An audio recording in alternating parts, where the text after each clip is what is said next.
Today's top news headlines are: Samunnati enters into a co-lending partnership with SBI. Yara launches Leadership Academy in India. Sumitomo Chemical launches 3 new products in India. Odisha top state ranking for implementation of National Food Security Act. Agritech firm Gramophone to double store network by September. Hello, I'm Stuti Shukla. You are watching Agribusiness News. Let's start with the latest update.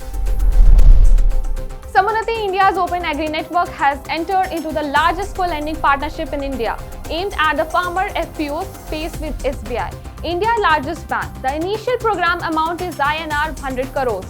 SBI and Samunnati have also entered into a non-financial MOU to develop the FPO sector. To mainstream FPO is an asset class and increase awareness of this class of farmer-owned institution in the banking sector. Founder and CEO of Samunnati Anil Kumar SG said, "We are delighted to partner with SBI, the largest and most trustworthy brand in Indian banking. SBI Pan-India presence and deep interest in financial inclusion of smallholder farmers are enabler for helping an FPO avail an array of financial services." Yara India launched the Yara Leadership Academy in Uttar Pradesh, India. The 12-week MBA-inspired module will build future-fit competencies and leadership capacity of 500 micro, small and medium enterprise business owners, prioritizing youth and women-led businesses within Yara industry. Yara Leadership Academy is being held in partnership with FUSA Technologies and Indian Social Enterprise and United States International University's Global Agribusiness Management and Entrepreneurship Center. Subhashini Chandran, Vice President of Social Impact Africa and Asia at Yara, stated that as a backbone of the most economic small businesses contribute to local development and job creation. Yara is very happy to be investing in the future of agri-entrepreneurs in India and in other emerging market economies across Africa and Asia. Sumitomo Chemical India Limited, a subsidiary of Sumitomo Chemical Corporation Japan, a leading global corporation protection company, has launched 3 new unique registered products: Sumi Blue Diamond, Cyclone and Denitol NXT during the annual Director Club distributor meet at Kolkata. Dr. Suresh Ramachandran, Chief Commercial Officer at SCIL, said, "New launches in insecticide and bio-rational portfolio will give respite to farmers on emerging pest problem in the zone area of paddy, cotton and brinjal. It will also strengthen the presence of the company in mentioned crop geographies." Agritech platform Gramophone said it plans to expand its offline retail network to 10,000 stores countrywide by the end of September this year. The company, which launched its offline retail this year, has 5,000 stores in Madhya Pradesh, Chhattisgarh, Rajasthan, Western Uttar Pradesh and Eastern Maharashtra. Tausif Khan, co-founder and CEO of Gramophone, said in a statement, "We have taken an omni-channel approach to cross the next orbit of growth. Our partner store acts as a Gramophone offline touchpoint and Gram Connect, our retailer app, as an online touchpoint." BASF Venture Capital, the corporate venture arm of BASF, has invested in Climentum Capital first €150 million venture fund. Both organizations will engage in a strategic relationship, fostering knowledge sharing, dealing sharing, and co-investment opportunities. The fund is backed by other renowned corporate investor, bank, industrial conglomerate, as well as prominent families, offices, and successful tech entrepreneurs, all of which share the ambition of combat climate change through investing in disruptive technologies.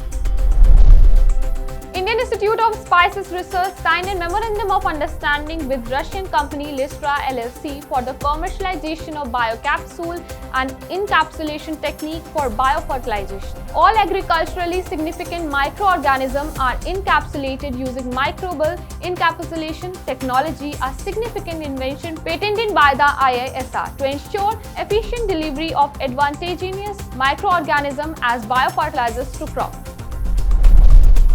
Plant-Based Food Industry Association, with the support of the Nagpur Dal Millers Cluster, announced plans for a plant protein cluster. Speaking at a workshop on plant-based food exports, Sanjay Sethi, Executive Director of Plant-Based Food Industry Association, led the workshop and put forward the proposal for India's first plant protein cluster to extend method for the development of a localized supply chain, which is a necessity for the plant-based food industry. FICCI is organizing a second edition of National Conference on Food Ingredients Tool Towards Innovation on 19 July 2022 from 10 a.m. onward. Considering the importance of the growing and important food ingredients sector, conference will be held in hybrid mode. ICRISAT and the Alliance for a Green Revolution in Africa announced a new partnership that synergies that strengthen ICRISAT improved crop varieties and value chain development technologies will be leveraged alongside AGRA extensive seed system network to bridge gap in market access to early maturing, high-yielding and nutritious variety of drought-tolerant crops in Africa. FMCG firm Dabur India promoter Bourbon family has now become promoter of ever-ready industry. According to a regulatory filing by Kolkata-based flash flight and battery maker, entities belonging to the family, Puran Associate, VIC Enterprises, Ambifin Mart, Gyan Enterprises and Chaudhary Associate, now jointly own 38.38% in Ever-Ready Industries, the completion of an offer in June. These firms have become the promoter of the target company, said a disclosure to bourses made by the company under SEBI's takeover regulation. Banaras Hindu University Institute of Environment and Sustainable Development hosted a farmer conference and training session in Bahadurpur village. According to Dr. Jay Prakash Verma of IISD, the event was arranged under the DST-sponsored project developing low-cost technology for organic vegetable production through vertical gardening at the house of scheduled caste farmer in Varanasi district. India will not need to import urea from 2026 with an expected rise in the domestic production of conventional urea and growth in liquid nano urea like to bring in self-sufficiency. Fertilizer Minister Mansukh Mandaviya said on Tuesday in 2021-22, urea consumption dropped by 5% to 332.83 lakh tons from the previous year 350.43 litre. The domestic urea production is 260 litre, while about 90 litre are imported per year to meet local demand. The centre will save foreign exchange of about 40,000 rupees crore due to reduction in import. ACME Group announced developing a green hydrogen and ammonia project in Tamil Nadu at an investment of 52,474 rupees crore. The proposed project include a 5 gigawatt solar power plant, a 1.5 GW electrolyzer and 1.1 million ton of ammonia production capacity. This will be one of the largest plants in India and perhaps the largest in the world, ACME Group founder and chairman Manoj Kumar Upadhyay said in this statement.